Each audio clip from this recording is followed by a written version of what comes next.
No, I hate the music business. It's so disgusting. Why is that? It's just so bad. It's just all politics. It's not, they don't care about good music. They care about, they'll back you even if, because if they invest in you and you have music, it doesn't matter. They'll put millions and millions of dollars behind you just because they feel like, okay, I already invested in you. So now we're going to manipulate people into thinking this is actually good. Pumping the views, paying for the views, and it's not. So they have their agenda of who's gonna do good and shit. 100%. I mean, look at Nicki Minaj for an example. She is literally the best female rapper, and not even female, just rapper of all time, lyricist of all time. The goose egg. And she didn't even get nominated. Yeah, like, it's just. She should have 100% got nominated, and yeah, at least I'll rap album at least for Pink Friday too. She is by far the best, if not top 3 of all time. She's your homie though, right? She's my homie. That doesn't change anything. I would have never brought it up if I just felt like she was but I'm saying that as a fan first and foremost. Yeah, she's fired. She should get more love and accolades than she does. So are the Grammys? It's all it's all rigged. Who's playing with the puppets? The MTV Awards is rigged. That's why Kanye went on stage. Yeah, everything is Jay-Z. I don't know if it's Jay-Z, but I would say it's the powers that be. Yeah. For sure. Is there a higher power controlling? 100%. There is. Yes. The Illuminati's real, right? I wouldn't say it's the Illuminati. I can't speak to that, but I will say there's higher. The top music guy, entertainment guy, politic guy, they have meetings and they say. Bro, it's all. Everyone is brainwashed. Yes. Everyone is brainwashed. And once I became like unbrainwashed, I saw everything very clearly, and I was like, this is all nothing is real. We're living in a fucking simulation. Yeah, we're all being manipulated and gaslit all day long, from music to movies, even politics. It's all kinds of it's really bad out here. Well, there you heard that, you guys. It seems like Amber Rose is coming out here calling out the hypocrisy in the music industry. And I must say that she's not the first person to say that is actually not what it seems to be. We all know that, well, these people play on propaganda a lot. And so I'm not surprised to see this, but I'm happy that more people are speaking up for Nicki Minaj. Now, next, I'm going to talk about Milagro responding to this whole Megan, situation, and, the Megan with the 4 eyes, what she had to say. You do know that she recently went on a live to try and correct, everything that, they were saying, everything that they were misleading people to believe when, it comes to this lawsuit. So Milagro had a couple of words to say about that, which I will insert right now. I think in the next three hours, I'm going to be actually releasing a video in our proper format, you guys. Sometimes life just happens, okay? So for now, I would like you to listen to this, and I'll be coming back with the actual video of for today. So let me put it like this. How about when we did that special, after everybody gave praise to Megan Cunnif, when it was time to sum it all up, Megan Cunnif had to sit on a bench and look in multiple directions and introduce me. So I feel like that's God. I feel like when it's all said and done, babe, everything will get put where it needs to be. Everything get put where it needs to be. So that was ironic, right? After everybody then gave her credit, when it was time for the shit to get summed up, they said, okay, now you introduce her. And that's how that went. Okay, cool. Take that how you want to. The fact is the fact of the matter. So Megan Cunnif decided that she wanted to get the amended complaint and comb through it and to read it and to give her opinion.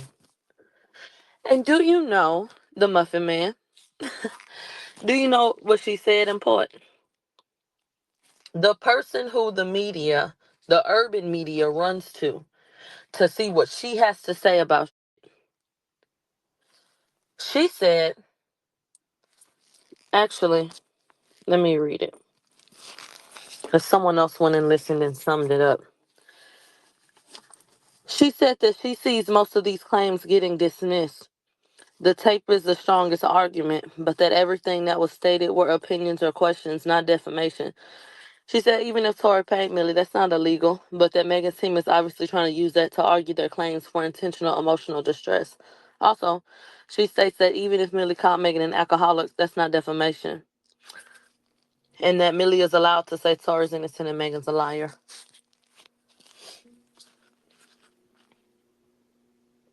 So I just wanted to highlight another instance of the universe making certain people your footstool, and the universe deciding that since this is who y'all want to keep on going to at every fucking turn when it's time to show 'em, okay, I'm gonna make this be the person that says it, so you have to eat it. Same way she had to introduce me, same way she went through it and gave whatever her commentary was. I feel like what I continue to see is God making a fool out of y'all when it comes to me, at the very least. Honestly. So I just thought that that was ironic. I just thought that it was unexpected because she's so biased. So I didn't expect her to give an honest response. So, I know that Double XL just ran a headline. That's outrageous.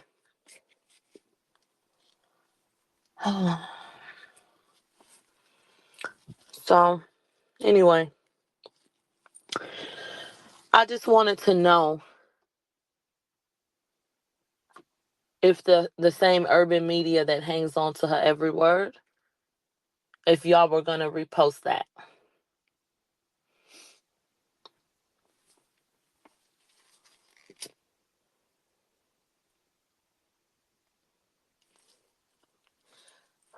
And I'm going to tell you something else that was interesting. She went online and made sure to note why it was dismissed. And I said,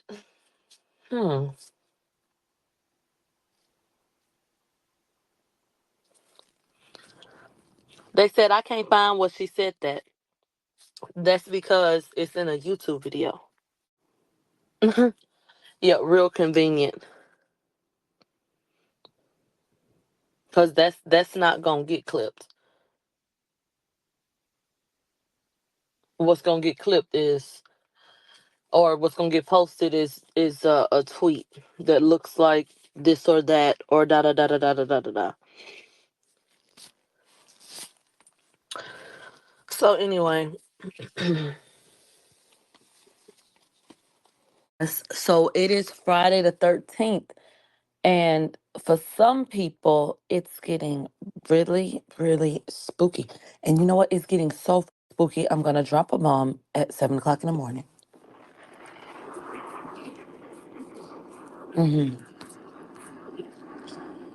Okay, it's real spooky for a lot of different people because they're not liking the conversations that are being had. And so I would like to finish the conversation that I was trying to have earlier, but I didn't have the receipts to be able to allow you to take a listen for yourself. So I'm back. And I want to explain what I meant by this title. The title of the show is But God. And I want to talk about that. So I feel like in this world, in this life, God will make your enemies your footstool. And people in the world can sit up and prop up someone and praise them and give them opportunities and platform them and whatever they want to do to make this person appear as though they're like a pillar in their community, or someone that the people go to and really regard a particular way. And sometimes the world will do that, but then God will come back and place you right above that person in such a way that there's nothing else that can be said. And we have to give the honor and the glory to God at all times. Like, it was lost on a lot of people what happened when we did the HBO special. The HBO special was confirmation, not from the public, but from God to me. Because by the time we did the HBO special, Megan Cunnif had received all of the attention, all of the praise, all of the admiration, for the way that she covered the case. And she was the one that even Black Entertainment Television, BET, said that, they with and they highlighted, did an article. I remember that specifically, a BET article highlighting her. And I thought it was just so ironic and ludicrous, looking at these outlets and these platforms that are supposed to be for Black people, not protecting Black people and not giving Black people the opportunity to speak. And even if they felt like, well, you're not the Black person that's doing it the way that we would like. Not one person offered support. Not one person offered guidance. Not one person said, what if you did it like this?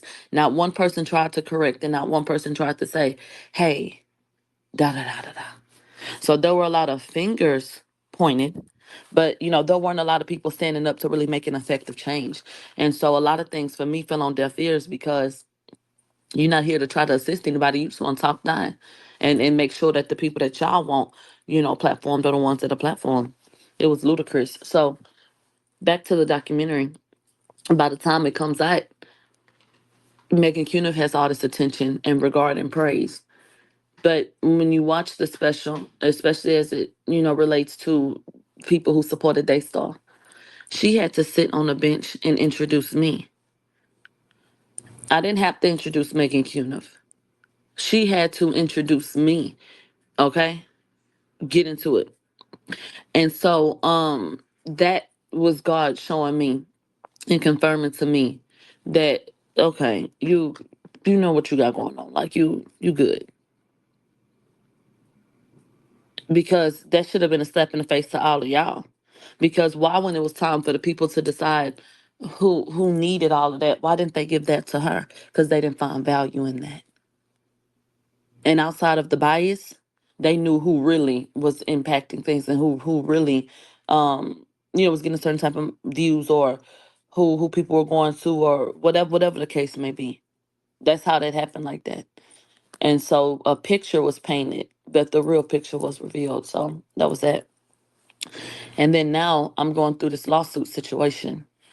And we've seen how Black media outlets have made this person their great white hope, as far as I'm concerned.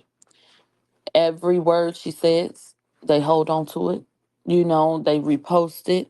Megan Cunnif said, Megan Cunnif said, Megan Cunnif said. But you want to know what happened yesterday? Yesterday, Megan Cunnif said something. And because these people are committed to defaming me and painting a certain narrative, the media did not post it. The media didn't run international news about the motion for dismissal. They waited until the other side responded and they felt like they had something to use against me. And then here we go now with Megan Cunnif essentially saying that she feels like the lawsuit is silly, and that there were things said that weren't defamatory at all. And she feels like a courtroom would find it to be silly. And so I just figured that since my community seems to put so much faith in this person, that maybe y'all should hear from her how she feels about this lawsuit. Oh, let's run the footage. In Cuna's voice? And that's the one that y'all cite all the time. She can't do no wrong. All of her takes are the right ones, right? And y'all gave her that credit, not I, said the cat. So this is who we're listening to. Is that correct? Right, the one at the concert with the flag? Okay. The defamation stuff and the false statement stuff, because we'll get into the lawsuit, but a lot of the stuff that she says is worded like as a question. And they point to her saying like Megan's an alcoholic, and her saying that she needs a guardian and has like a diminished mental capacity. It'll be interesting to see how those shape up in court, because her being a celebrity and some of those things like that she's an alcoholic, well, that's like a clinical diagnosis. It's also just a statement that people say about a lot of people all the time. It's just kind of like an insult that people use. So I think some of it could be, it's not quite the Tasha K Cardi B case of, I mean, I remember if you actually look in the court file for the Tasha K Cardi B case, there's a line in there where the court authorized an STD test for Cardi to basically prove that she doesn't have herpes, because like it's just a factual statement one way or the other. So I think the judge is going to have to look at these statements. You know, someone's an alcoholic. Is that a factual statement, or is it just kind of like an opinion alcoholic thing, or opinion insult kind of thing? And I have to highlight Angel. And when she touched them cards, I'm not saying you got to believe it, but wasn't it Angel that said that there would be a lot of different people in the media who did not even for me that would be in support of me? Because wait a minute, and that these people would start coming out and they would be speaking in a way that did not uplift others, but more so identified with my side. Didn't she say that? That's what I thought about when I heard this. So y'all be playing, but here we are with another damn situation where, in the most unlikely turn of events, this is what's coming out of Megan Cunnif's mouth. Because what's at stake is bigger than me. And I told y'all, if you had a brain, you would see that. When y'all are smiling, laughing, and thinking that you're sticking it to somebody, and things are going through the courts, if granted, if approved, if in favor of, do you understand the precedents that you're setting? And then what could happen to you in turn? That if she could sue for the things that are listed here, you might as well say goodbye to social media. That would mean that every artist, every one of you that gets up on your platform, because truth be told, what's the distinction between blogs these days? In my opinion, numbers. You either have a lot of numbers or you still growing. Everybody's page damn near looks like a blog now. As we post and repost and factually and matter of factly, post information and then give our opinions or pose questions. So that's what's in jeopardy. Do you understand that you, as a social media user that maybe has a TikTok, that maybe has a small following, that maybe has a YouTube page, that maybe has a lot of Twitter followers, do you understand that you could pose a question about a celebrity, and if these things go, that celebrity could say, you know, I don't like that. She asked if I had a knot on the back of my head. Child, I don't like that. My wigs be sitting up, and then she say it looked like somebody knocked me upside the head. I got a lump up under there. I don't like that. Let's sue her. Every time I'm on the red carpet, she make a comment about my looks. That girl cyber stalking me. I'm a public figure going to premieres and putting out videos, and she doing reactions. She don't like my music. She asked me if I could even hear good in the studio. She asked me if I was tone deaf. How dare she? That is the equivalent of this. So I think that y'all really, really should focus on that. I'm not sure, because I mean, there's nothing in the complaint about Milagro like actually stalking her in person. Like themselves, it's not that much. But when you take the whole thing, I mean, all this kind of serves to bolster the intentional infliction of emotional distress, that kind of stuff. So, and it's gonna show the malicious intent behind promoting the altered sexual depiction. But when you have drinking seemingly running through a family, yes, I did post certain questions on my page. Yes, I did. Miss Pete comes from a family of alcoholics, because of the fact of the matter is you have a grandfather that was an alcoholic. Was your daddy, or was he in and out of the system? What was that for? Do you want to talk about that? Is stealing worse?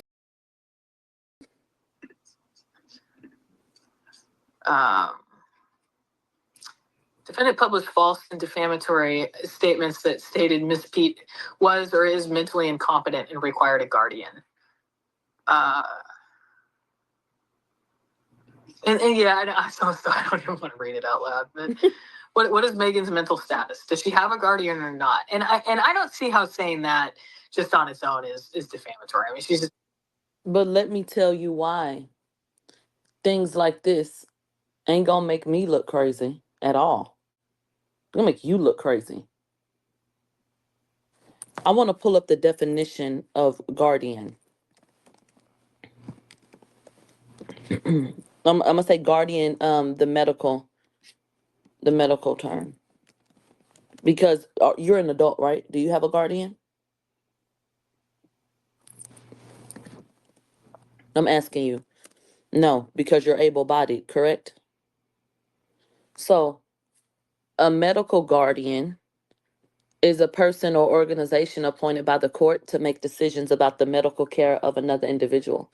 Guardianships are court procedures that can be established for a variety of reasons. A person could be incapacitated, elderly. Guardianships can be, instituted because somebody's mental capacity is diminished, all kinds of different things. And I'm so sorry to everyone, but I did have a copy of the message from Megan's friend telling me directly that she had a guardian and that her guardian was T. Ferris.